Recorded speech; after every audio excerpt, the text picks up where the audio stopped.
President Biden made an afternoon trip to the important primary state of New Hampshire today. It's the first of two trips planned to the Granite State this week. Mr. Biden has made a handful of speeches, often in battleground states, touting the bipartisan passage of his signature infrastructure plan. For more on this and other big political stories in New Hampshire, let's bring in UNH political science professor Dante Scala. Thank you so much for being with us, as always. So Biden was joined today by Democratic Senator Maggie Hassan, and I thought it was really interesting that last week she tweeted out a video of her recent stop to the southern border. And she was criticizing or critical of Biden lifting Title 42. So I'm really curious how immigration and the southern border might be playing with voters in New Hampshire.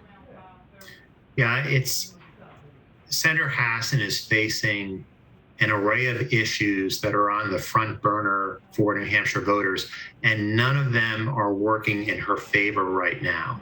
That includes things like inflation, high gas prices, but also immigration. And I think what you're seeing is that Senator Hassan and other senators from swing states around the country up for re-election this fall, really trying to put some distance between themselves and President Biden on the immigration issue in anticipation of a summer of more bad headlines of migrants crossing the border in large numbers and so forth. Yeah, it's been really interesting to see some of these vulnerable senators up for re-election create some distance between themselves and the president on this issue. So we'll see how that plays out. I am curious your take more on the Senate race there. Governor Sununu greeted Biden on the tarmac today. And last time you joined this show, Sununu had just decided against a challenge to Maggie Hassan for that Senate race. How has the field shaken out since then? Who do you think is emerging as Hassan's top competitor on the other side? Yeah, I think what we're seeing so far is we're seeing a number of B-list, maybe even C-list candidates trying to fill Governor Sununu's shoes. These are people with not a lot of name ID among even Republican voters, and they're trying to quickly, in this calendar year, raise their profile enough to become the Republican nominee when Republican voters go to the primaries this September.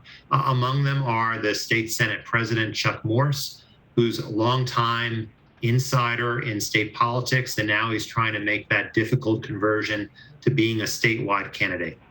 Yeah, it was interesting that, Sununu bowing out of the race was a big blow to Mitch McConnell, who wants candidates to recruit candidates to take over the Senate. So without Sununu in the race, do you think that New Hampshire Senate seat is competitive for Republicans? I think it potentially competitive.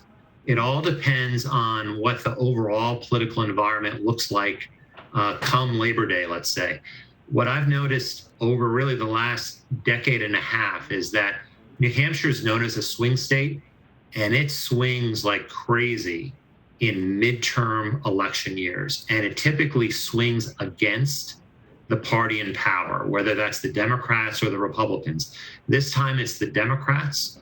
It could be the case that come September, October, maybe the Republicans don't need Governor Sununu.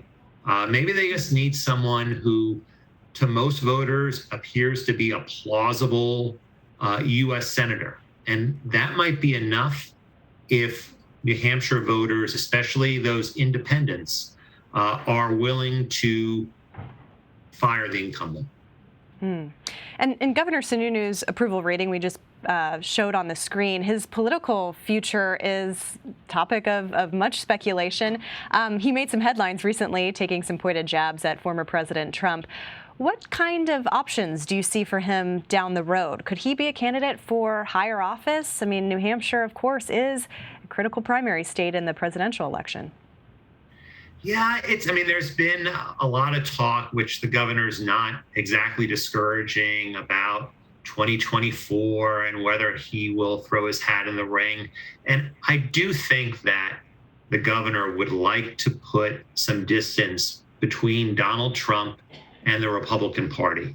I strongly suspect he would like to be at least among the leaders, if not the leader, who takes the party in a different non-Trumpy direction.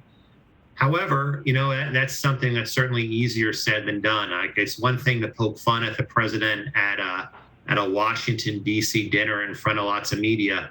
It's quite another to take on the former president if Trump is really intent on becoming the nominee once again in 2024. And that's with a home state advantage or without a home state advantage.